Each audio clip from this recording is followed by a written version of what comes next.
The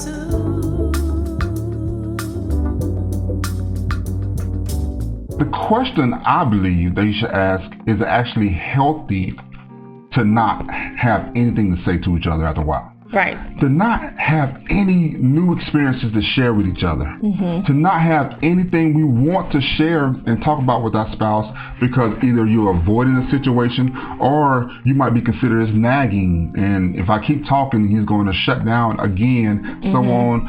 And so that's not healthy for your relationship to avoid having conversations with one another. Yes. I agree.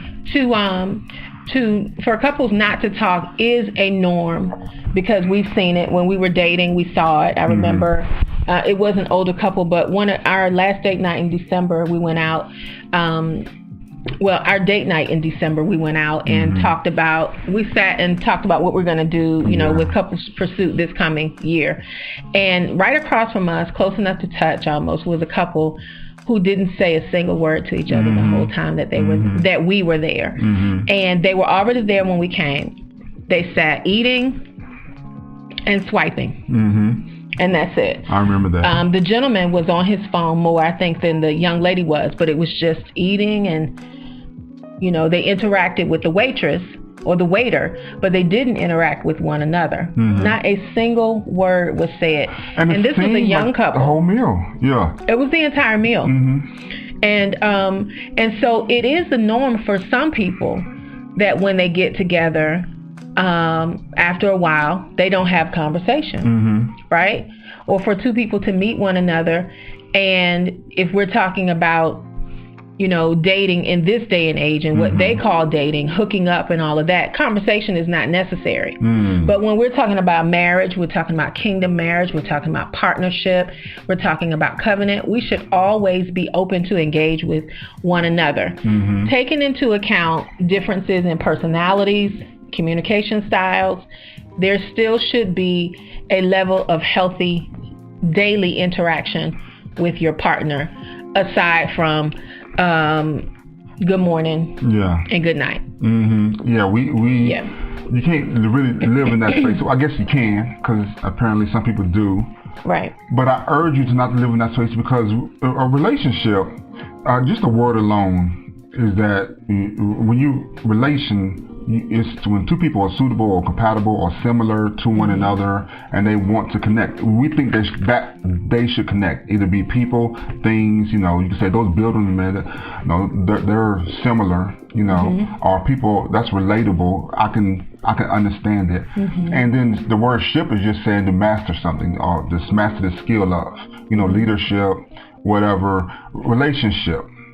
Master the skill of relating to one another. And that's an ongoing thing. Leadership. Leaders constantly learn. They're constantly headship.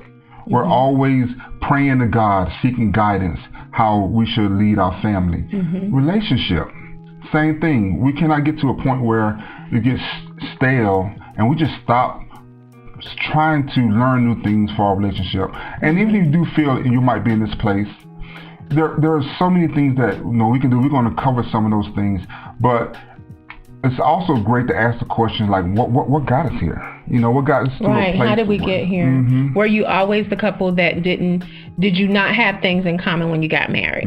Did the only thing you have in common was the only thing you had in common the time that you shared together, the dating, the dinners, the movies, the interactions that you had, but you have no similar interests to one another.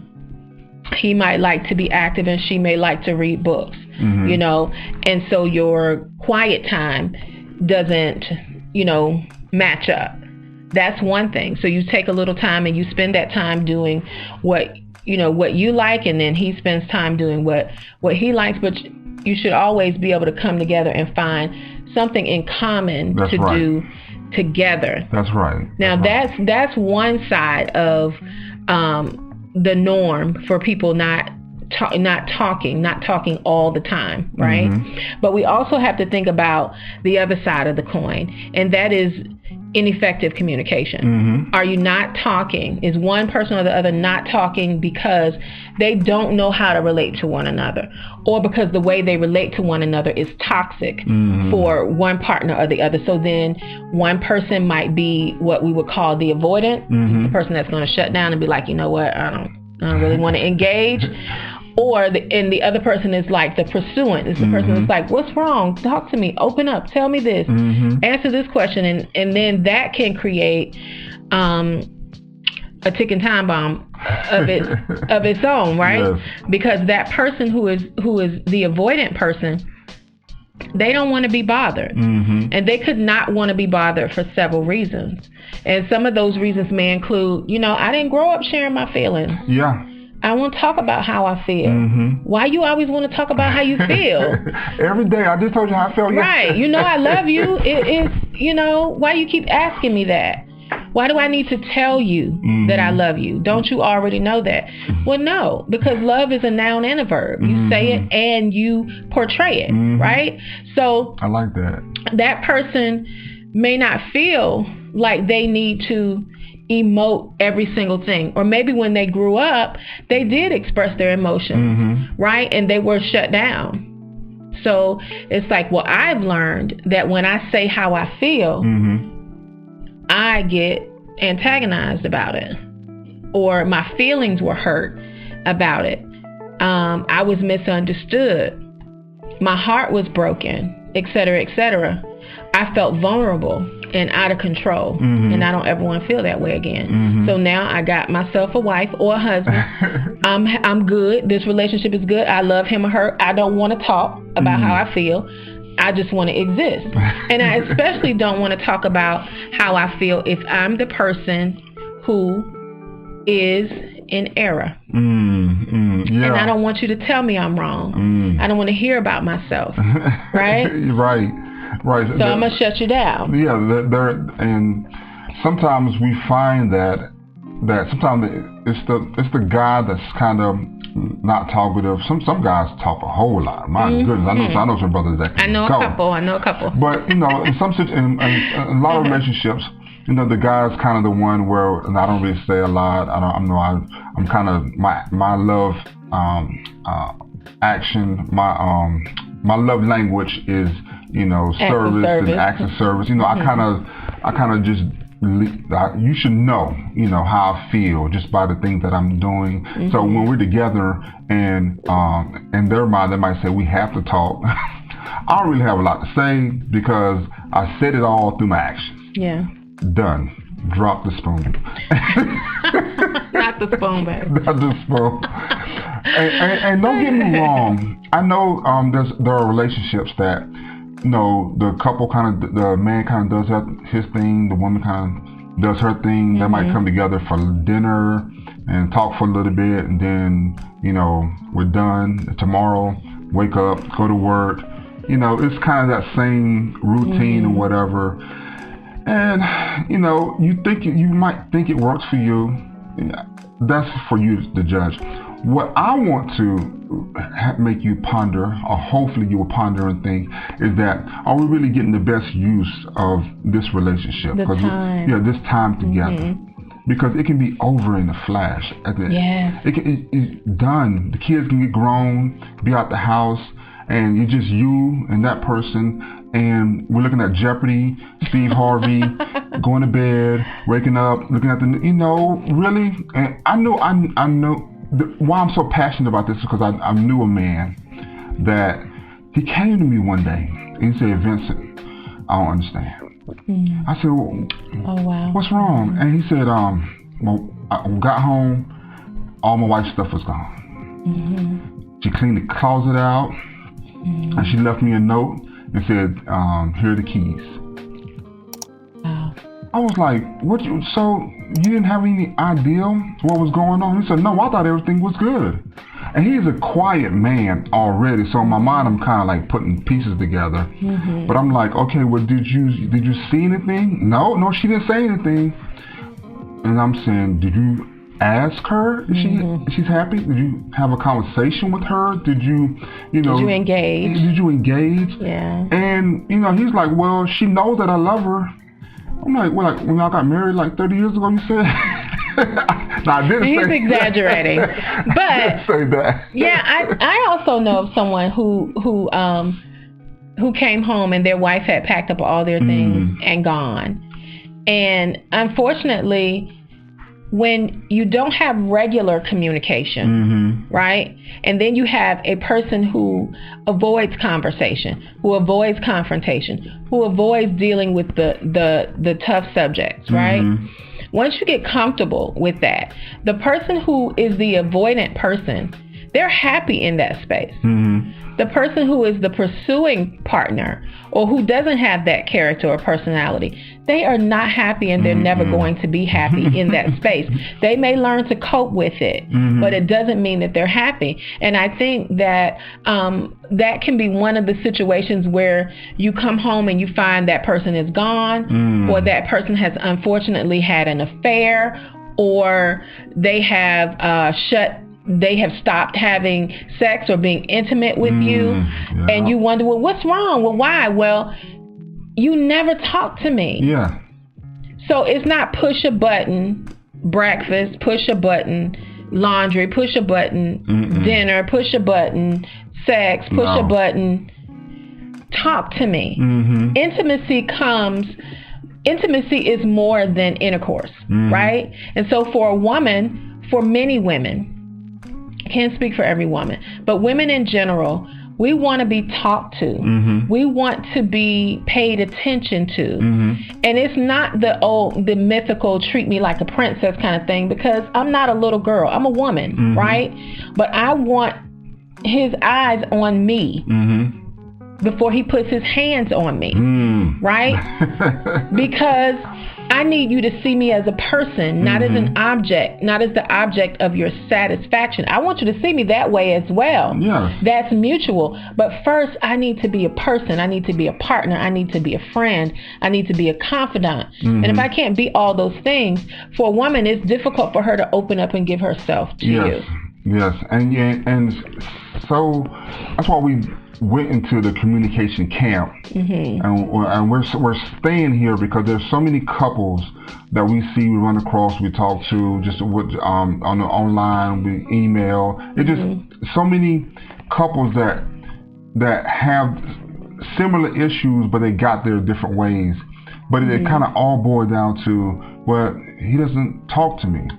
Right. He doesn't want to talk to me, and he won't tell me what's wrong.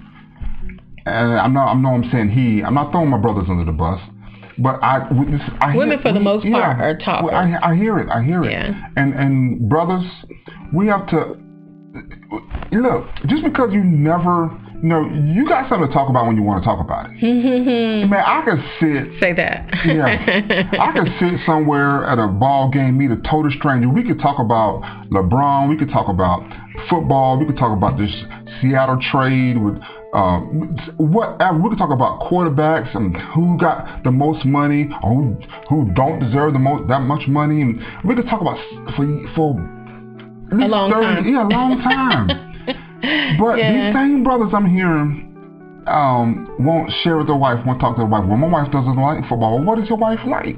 Right. It matters what she likes, and it matters what you like. And sometimes it's more difficult for men to open up about emotions. You've been trained, shut it down, don't cry, don't be soft, all these other things. But being emotional, being vulnerable, being transparent, being communicative does not make you soft. No. It makes your mate soften towards you. It doesn't make you soft. And why shouldn't you know what is going on inside of the mind and heart of the person that you're closest to?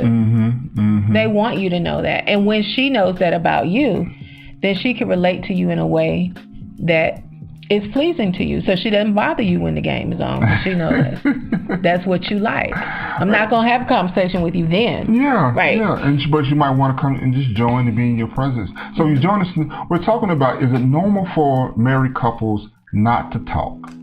And we started this conversation saying that, it can be normalized Right. We can get to a point where this is what we do. We've done it for years, and it works for one person, or it could maybe work for both. But the deeper question I would like to propose is: it healthy for your relationship to not talk for periods, maybe even days at a time? Mm-hmm. Now I know that we do go through situations, and me and my wife, we've been at a place for a while. We can enjoy each other's company. Mm-hmm. We can sit and talk, sit and not talk.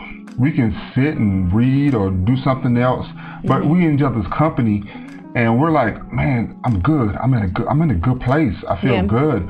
But it's never a case where I don't have anything to talk about, I have anything to share. My wife, this couples pursuit, I'm so excited about it. I'm so passionate about it. And on date night, we try not to, we talk about work maybe one time, try to get whatever's on our chest, and talk about whatever might be going on with the kid. We give it one good time to get it out, But then after the rest of the night, we want to, enjoy this moment, enjoy this experience. We try to go to either one of our favorite places, or we pick a new experience so we can enjoy that and talk about that more. And so I get to talk about couples pursuit. I get to talk about videos. I get to talk about the book that we're going to write. I get to talk about a whole bunch of stuff. Right. And my wife, she's like kind of, joking me a little bit. She's like, baby, Bakey's talking about work, and I'm like, why this is not, I guess it is, because this is what I would love to do full time. I would love to make these videos. I would love to share with you every Tuesday, Wednesdays, and Thursdays. I love it, but I understand what she's saying. She's like, are we this is going to be our job after a while. This is going to be what we do, and so, I understand that we have to enjoy the experience and not always be in the mindset of, career, work, family, kids. Yeah, we have to continue to get to know know one another. Continue to spend that time like we did when we were dating. Mm-hmm. And you just wanted to kind of, look at each other, share one another, check each other out. Oh, you smell good. Oh, you look nice. Get those giddy feelings that we still have after 22 years almost of marriage and 25 years of being together. And talk about things that we want to do, things that we like, things that we enjoy. What's on the long list of what they call the bucket list, or it's okay to talk about work, and we can talk about couples pursuit all day long and all the other endeavors that we have, and I don't mind that. But what I do want to always be aware of is that we don't put anything before our marriage. That's right. Nothing drives us. Right? We drive it. We drive couples pursuit. That's right. Couples pursuit doesn't drive us. Exactly. It can't become who we are. No, it's a huge part of who we are. Have to do. We don't start this car and we can't control it. No. This is what we choose to do and what we want to do. So I don't have like an option to. Well, I'm not even worried about running out of things to talk about, because I know how me and my wife operate. We love to live. We like to live in the moment. We also like to live in the think about the future. Look forward to the future. And not so much about the past. We know we recognize our mistakes, but we are constantly wanting to be present, ever present of what we're doing now and enjoy it, because this is like this. 2 minutes ago is gone. Yeah. And you're going to get the replay and you can watch it again, but to live in it is gone. So you want to enjoy this moment now. So if you're at a dinner and you're just, eating and for 20, 30 minutes, 45 minutes, we don't have anything to share. Yeah. New experience, That's symptomatic of a distance. Distance that is between you or that's growing. Now sometimes, if we're out in public and we see someone, it may not be, they could have just come from the hospital, right? Visiting someone who's ill or whatever, and they sit and they're having a quiet, they're reflecting. That, a lot of things could be going on, but in general, a couple should engage with one another. We don't always have to be, we enjoy being together. Like, a lot. Yeah. We're affectionate people towards one another. Our kids are like, oh my God. But but it's natural for us. It's not forced. We don't, make that up. And even with that, we are still different personalities. Yes. But the love we have for each other feeds our friendship. And that friendship feeds our intimacy, and that intimacy feeds our fire for one another. So we're always happy to see each other. Yes. Now, we went through a season in our past where it was like, oh Lord, we didn't know how, we were immature, and we were ignorant of the things we were doing to tear our marriage down. Yeah. It is an endeavor. I don't know if that's a proper word, but it's something that you have to get skilled at. It's something that you have to work towards. It's not just we done it one time and we spent the plate, so it should just keep spinning, right? It's not gonna fall to a little stick and it's gonna break and you're gonna have a mess to clean up.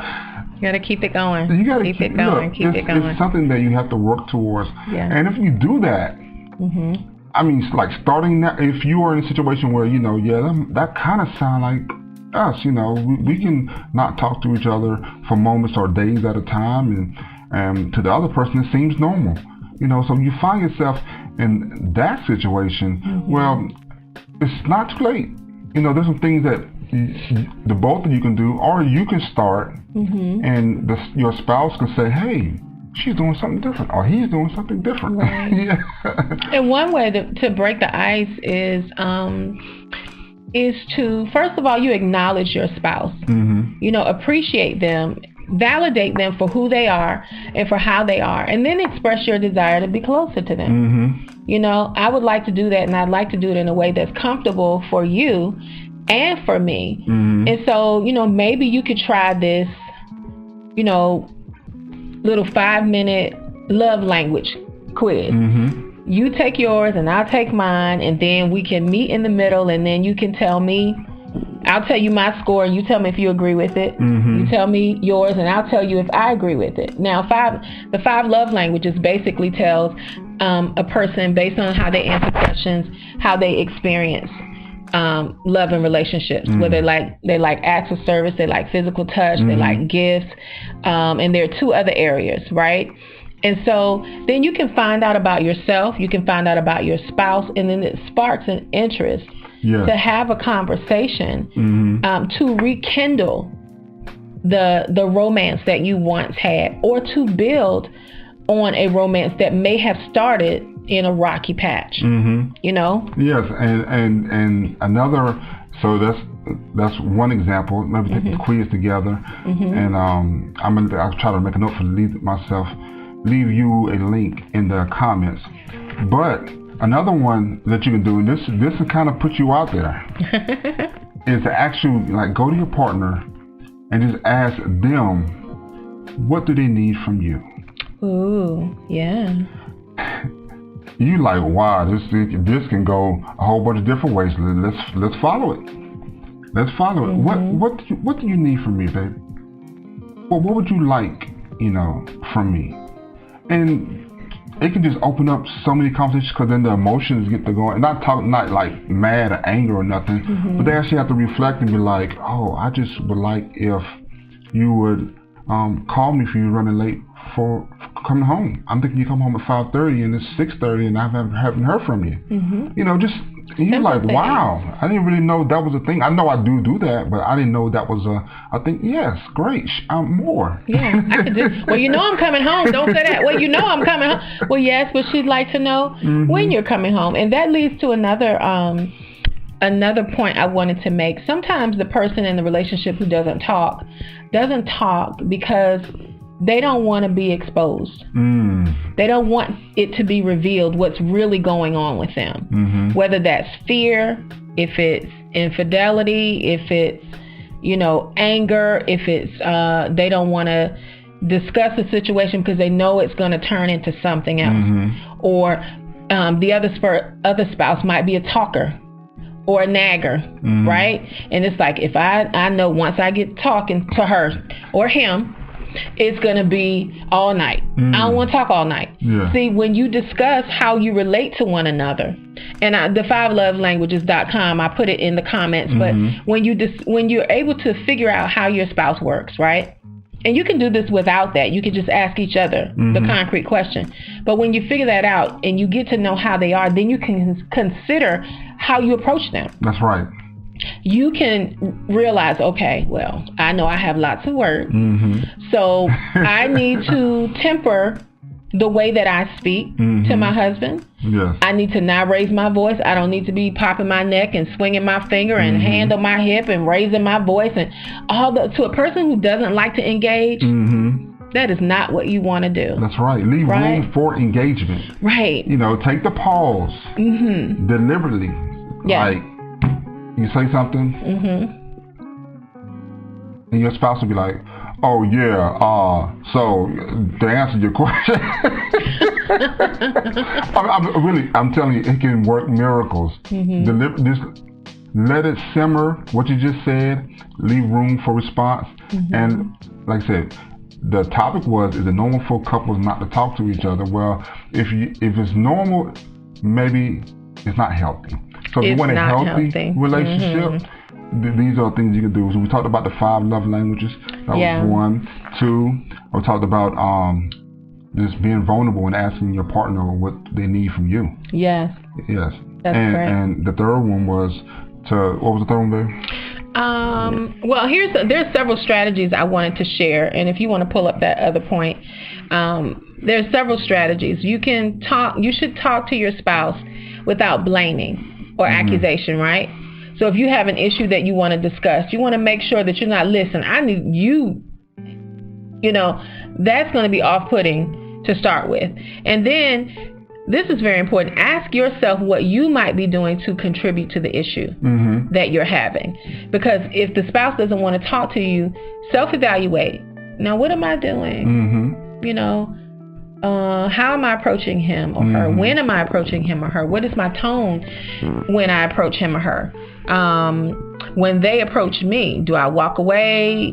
Do I follow through with what I say I'm going to do? Is my body language closed? Am I nagging them or trying to coerce them into doing something that I want or need, which is selfish? Ask yourself those questions. And then I said this before, but acknowledge their perspective on things, right?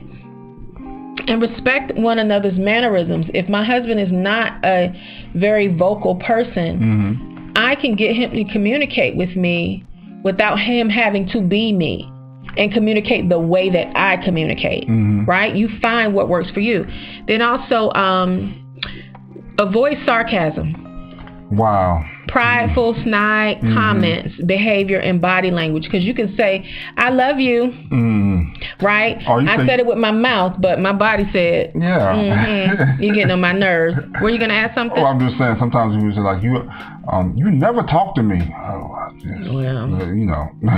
This is not going to make me feel like talking to you.